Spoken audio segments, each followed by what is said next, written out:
Alright guys, तो यहाँ पे फाइनली सोलो लेवलिंग सीजन 2 का न्यू एपिसोड आ चुका है। तो चलिए फिर ये वीडियो शुरू करते हैं, बाकी बातें वीडियो के एंड में कर लेंगे।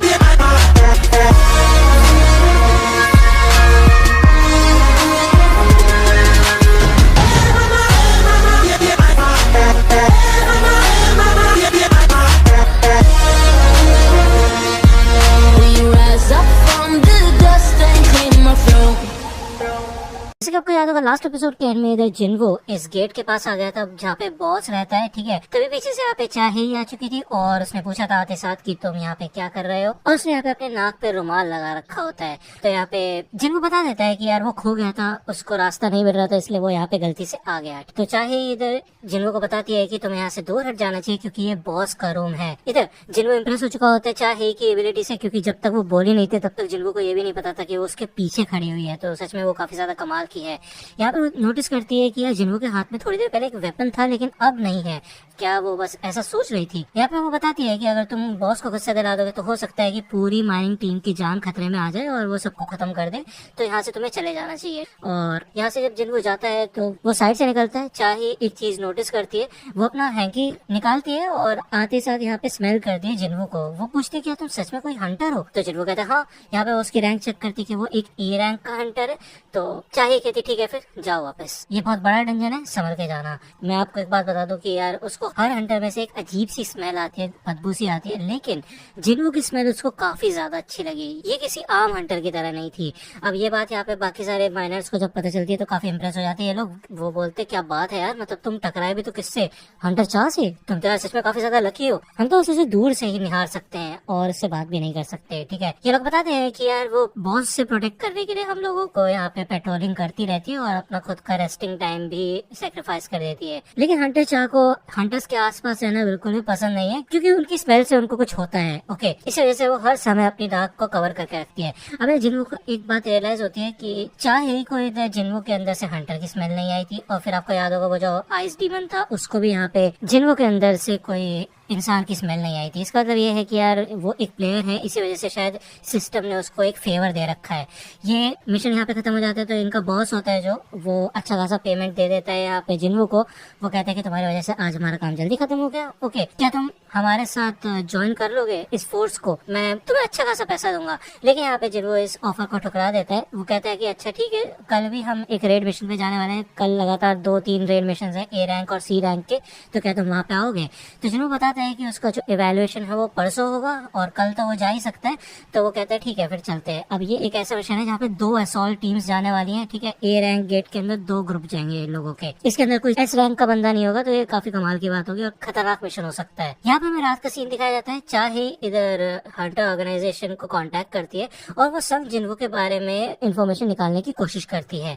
तो यार सामने से एक बंदी बोलती है कि वैसे मैं आपको बता दूं कि कल मिस्टर चोई ने भी उनके बारे में इंफॉर्मेशन निकालने की कोशिश की थी, लेकिन ऑर्गेनाइजेशन ने उनकी इन्फॉर्मेशन को ब्लैक लिस्ट कर रखा है। मतलब संग जिन्वो की कोई भी इन्फॉर्मेशन ये लोग नहीं निकाल सकते, वो सारी इन्फॉर्मेशन सील्ड है। अब ये सारी बातें यहाँ पे चाहे की दिमाग में घूम रही होती है कि मतलब यार जो संग जिन्वो का एटीट्यूड था, उसका बिहेवियर था डंजन के अंदर, उसके बाद यहाँ पे मिस्टर चोई ने भी उसके बारे में पता करने के लिए इन्वेस्टिगेशन शुरू की, और फिर ये इन्फॉर्मेशन का सील होना, मतलब कुछ तो चल रहा है यहाँ पे, कुछ तो गड़बड़ है। और पहली बार वो किसी ऐसे इंसान से मिली है जिसके अंदर इतनी अच्छी खुशबू आई थी, एक हंटर में से, है ना। तो ये काफी अलग बात है। यहाँ पे हमें अगले दिन का सीन दिखाया जाता है जब वो यहाँ पे इस साइट के पास पहुंचता है। तो ये सब के सब लोग संग जिन्वो को देख के काफी ज्यादा खुश हो जाते हैं।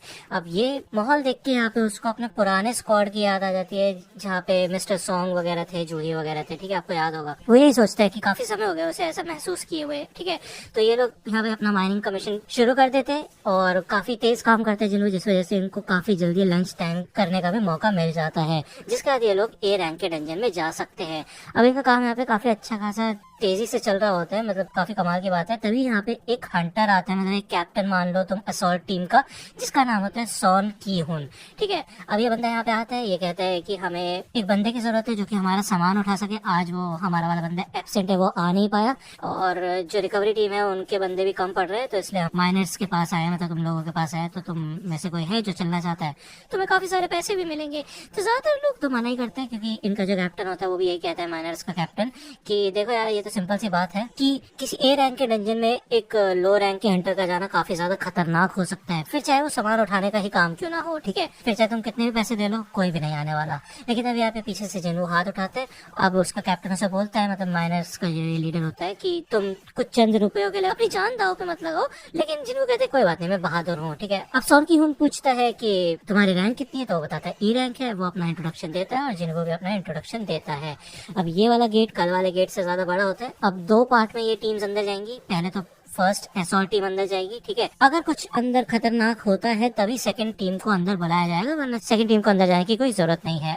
इस टीम के अंदर 6 ए रैंक के हंटर्स, 3 बी रैंक के हंटर्स होते हैं। और कमाल की बात यह है कि इसके अंदर कोई भी एस रैंक का हंटर नहीं है, फिर भी ये लोग इस गेट के अंदर जा रहे हैं, जो कि काफी कमाल की बात है। ये लोग इस गेट के अंदर एंटर कर जाते हैं, ठीक है। इस गेट के अंदर आते साथ ही जिनको को एहसास होता है कि इस गेट के अंदर से उसको अलग सी फील आ रही है, मतलब जैसा रेड गेट में से आई थी उसको फील, ठीक है, मतलब कुछ अजीब सा फील हो रहा होता है। तभी साइड में ये हंटर होती है, ये कहती है देखो चिंता मत करो, हमारे जो लीडर है, कैप्टन है, ये काफी ज्यादा स्ट्रॉन्ग है और यहाँ पे जितने भी हंटर्स है वो सच में काफी ज्यादा स्ट्रॉन्ग है, तो तुम सबसे पीछे हो, ओके, तुम्हारे ऊपर कोई भी मैजिक बीस्ट अटैक नहीं कर पाएगा। यहाँ पे कीहुन अपने मन में सोच रहा होता है कि यार अभी वो सिर्फ एक टेम्पररी कैप्टन है, लेकिन इस मिशन के बाद वो परमानेंट कैप्टन बन सकता है। अभी भी वो एक कैप्टन और वाइस कैप्टन से अच्छा नहीं है, मतलब ए रैंक का बंदा है ये, लेकिन फिर भी इसको यहाँ पे अपने आप को प्रूफ करके दिखाना होगा। तभी इन सबको यहाँ पे कुछ एहसास होता है और भाई बिना किसी इंस्ट्रक्शन के ये सारे बंदे इधर अटैक करने के लिए तैयार हो जाते हैं, जिसे देख के जिनको भी शौक हो जाता है कि भाई इनका कोऑर्डिनेशन कितना कमाल का है। सामने से यहाँ पे जो डंजन जैकाल्स होते हैं वो आते हैं और ये सब पे सब अटैक करते हैं और ये सारे के सारे हंटर इजीली इनकी बात लगा देते हैं। अब ये लोग इस बात पे कंफ्यूज होते हैं कि यार ए रैंक के डंजन के अंदर ये डंजन जैकाल्स क्या कर रहे हैं। तो जिनको पूछते हैं कि इनमें ऐसी अजीब बात क्या ये रेयर है, तो ये हंटर बताती है कि देखो बात ये है कि ये जो जैकाल्स है ना, ये सी रैंक के डंजन के अंदर पाए जाते हैं, तो इनका यहाँ पे घूमना काफी अजीब लग रहा है, क्योंकि ये एक ए रैंक का डंजन है, तो इनको तो कब का मर जाना चाहिए था अगर ये यहाँ पे है भी तो। तभी जिनको यहाँ पे नोटिस करता है कि इनके गले पे एक पट्टा बंधा हुआ है, जिसका मतलब ये है कि इनको किसी ने पाल पोस के बड़ा किया है। इससे पहले कि ये कुछ सोच पाए तभी यहाँ पे कुछ ऑर्क्स आ जाते हैं और ऑब्वियस बात है ये काफी ज्यादा खतरनाक होते हैं इन जैकाल से। तो यहाँ पे ये बंदा एक स्पेयर फेंक के मारते हैं, जिससे कि इधर की उनकी शील्ड भी टूट जाती है। टैंकर आगे आता है और इनको भड़काने की कोशिश करता है, लेकिन ये बंदे भाई पीछे वाले बंदों के ऊपर हमला करना शुरू कर देते हैं। यहाँ से अब फाइट सीन शुरू होते हैं, सारे के सारे फाइट सीन आप टेलीग्राम चैनल पे जाकर देख सकते हो, लिंक मैंने शेयर कर दिया वहाँ पे, ओके। इनकी टीम के अंदर हीलर्स भी होते हैं, मेजेस भी होते हैं, मैजिशियंस भी होते हैं, अटैकर्स भी होते हैं, टैंकर होते हैं, मतलब सब होते हैं, सबके सब अपना अच्छा खासा काम कर रहे होते हैं। इवन इनमें से एक बंदे के पास तो एबिलिटी होती है अपने ये जो मैजिक सोल्जर्स है, मतलब आग वाले सोल्जर, उनको निकालने की, उससे भी इसकी काफी सारी एमपी यूज होती है, ठीक है। ये सब के सब लोग काफी ज्यादा अच्छा लड़ रहे होते हैं, लेकिन ऑब्वियसली बात है ये जो ऑर्क्स है ना, ये ओवर पावर करने लग जाते हैं इन लोगों को। हमें दिखाया जाता है कि एक बंदे का तो हाथ भी काट देते हैं ये लोग, लेकिन ये जो हीलर होती है ना, ये इस बंदे का हाथ भी पूरा ग्रो कर देती है, जो कि काफी कमाल की बात है। लेकिन पीछे से एक और आ जाता है, वो यहाँ पे जब इसके ऊपर हमला करने ही वाला होता है ना, तभी ये और भाई उठने लग जाता है हवा में और इसका गला घुटने लग जाता है। अब हमें दिखाया जाता है कि जिनको अपनी एबिलिटी का इस्तेमाल करता है। अब ये एबिलिटी हमने देखी थी पहले, आप मेरे को कमेंट सेक्शन में बताना है इसका प्रॉपर नेम क्या है, लेकिन इस एबिलिटी की मदद से कोई भी जिनको को देख नहीं सकता, ठीक है। ये जिनको का स्टेल्थ मोड है, ओके, जो उसको एक बंदे को हराने के बाद मिला था, वो उसका नाम तुम बता देना, ओके। तो बेसिकली यहाँ पे जिनको इन सारे के सारे ऑर्क्स को जख्मी करना शुरू कर देता है, इनके पैरों पे अटैक करते हैं, इनकी गर्दन पे अटैक करते हैं, जिससे कि थोड़ा स्लो हो जाए। और जिनको का मेन मोटिव ये होता है कि यार वो एक आउटसाइडर है, तो वो यहाँ पे स्टैंड आउट नहीं करना चाहता, लेकिन ऑब्वियसली बात है वो खड़े खड़े यहाँ पे इन लोगों को मरता हुआ भी नहीं देख सकता, तो बस मदद करना चाहता है। तो जिनको की मदद से ये सब के सब लोग भाई अपर हैंड पा लेते हैं और इन सारे के सारे ऑर्क्स को हरा देते हैं, ठीक है। ये सारा खेल यहीं पे खत्म हो जाता है। भले इन लोगों ने ये चीज नोटिस की थी कि बैटल के दौरान कुछ तो अजीब हुआ था, ये एकदम से स्लो हो गए थे ऑर्क्स, लेकिन इनको कुछ खास पता नहीं चलता सिवाय एक बंदी के, जो की होती है मैजिक कास्टर। वो कहती है कि इस बंदे ने ये चीज अंडर एस्टिमेट कर दी कि मैं मैजिक कास्टर हूँ इस टीम की, भले किसी और को पता चले ना पता चले, लेकिन मुझे जरूर पता चला कि इसने अपने स्टेल्थ स्किल का इस्तेमाल किया है। लेकिन चलो ठीक है, इसके खुद के कुछ पर्पस हो सकते हैं, इस बार मैं इसको जाने देती हूँ और इसके बारे में किसी को नहीं बताऊंगी। तो अब ये लोग सोचते हैं कि इनको क्या करना चाहिए, ये जगह काफी ज्यादा खतरनाक हो चुकी है, तो इनको यहाँ पे रुकना चाहिए, आगे बढ़ना चाहिए या फिर वापस चले जाना चाहिए। अब जिनको सोचते हैं कि यार मुझे पता है कि ये बंदा आगे बढ़ना चाहता होगा, लेकिन अगर ये एक अच्छा खासा कैप्टन है, तभी यहाँ पे कीहुन कहता है ठीक है फिर हम किसी और दिन इस रेड मिशन को कंटिन्यू करेंगे, अभी के लिए हम रिट्रीट करते हैं। तो ये लोग वापस आ जाते हैं इस गेट के पास। अब इस गेट के ऊपर ना एक बैरियर लग चुका होता है, एक हाई लेवल का बैरियर, जिसको तोड़ना थोड़ा मुश्किल है। मैजिक कास्टर कहती है चिंता मत करो, मैं कोशिश कर सकती हूँ, मेरे को थोड़ा समय मिले तो मैं इसको तोड़ने की कोशिश कर सकती हूँ, लेकिन इसके अंदर उसको काफी ज्यादा ताकत लगेगी। तो ये यहाँ पे मेजेस वगैरह आ जाते हैं, अपनी कोशिश करते हैं इस गेट को तोड़ने की, लेकिन इसके बाद इन तीनों की ना वाट लग जाती है, आंखों से मुंह से खून निकल जाता है। ये एक कर्स मैजिक था, एक ट्रैप था इन लोगों के लिए, क्योंकि यहाँ पे पीछे से काफी सारे ऑर्क्स आ चुके होते हैं। ठीक है, तकरीबन 50 होते हैं ये लोग यहाँ पे। अब ये लोग लड़ तो नहीं सकते क्योंकि भाई बेफालतू में मारे जाएंगे ये लोग, ये इनका सामना भी नहीं कर सकते। ये कुछ अपनी अजीब गरीब भाषा बोलते हैं ऑर्क्स, थोड़ी देर बाद ये इंसानों की भाषा समझ जाते हैं और ये बंदा अपना इंट्रोडक्शन देता है और बोलता है कि इंसानों, मेरा नाम है कारगलगन और मैं तुम इंसानों से मिलना ही चाहता था। अब कीवन पूछता है कि ये एंट्रेंस क्या तुमने ब्लॉक किया है? तो कारगलगन कहता है हाँ। कीवन पूछता है कि क्या तुमसे भी कोई ताकतवर जीव है इस केव के अंदर? तो कारगलगन कहते हैं क्या तुम्हें लगता है कि मेरे से कोई ताकतवर हो सकता है? अब देखो तुम्हारे पास दो रास्ते हैं, या तो तुम मेरे सोल्जर्स के हाथों मारे जाओ या फिर तुम मेरे साथ चलो। तो कीवन यहाँ पे इस ऑफर को मान जाता है कि वो इनके साथ जाएगा। ठीक है, अब जाने से पहले यहाँ पे कीवन संग जिन्वो को कहता है कि तुम लोएस्ट रैंक के हंटर हो, तो जैसे ही हम यहाँ पे लड़ाई करना शुरू करेंगे ना, जो भी आगे होगा, तो मोस्ट प्रोबेबली ये गेट का जो बैरियर है वो हट जाएगा और तुम्हें सबसे पहला काम ये करना है कि गेट से बाहर निकल के सेकंड असॉल्ट टीम को इन्फॉर्म करना है इस सिचुएशन के बारे में। तो जिन्वो कहते हैं देखो तुम्हें मरने की जरूरत नहीं है, क्या तुम मरने के बारे में सोच रहे हो? यहाँ पे साइड में से हीलर आती है, वो कहती है कि मैं भी एक फेवर चाहती हूँ तुमसे, ये मेरी एक शॉर्ट विल है, मैं चाहती हूँ कि तुम ये बाहर लेके जाओ। अब ये सब के सब लोग आगे बढ़ने के लिए तैयार हो जाते हैं। जिन्वो कहता है कि ठीक है फिर, लेकिन मैं अभी के लिए अपने पास रख रहा हूँ, मैं चाहता हूँ कि ऐसे कुछ हो ना। दूसरा यहाँ पे हमें बाहर चाहे का सीन दिखाया जाता है, जो कि संग जिन्वो को ढूंढते ढूंढते यहाँ पे आ चुकी होती है।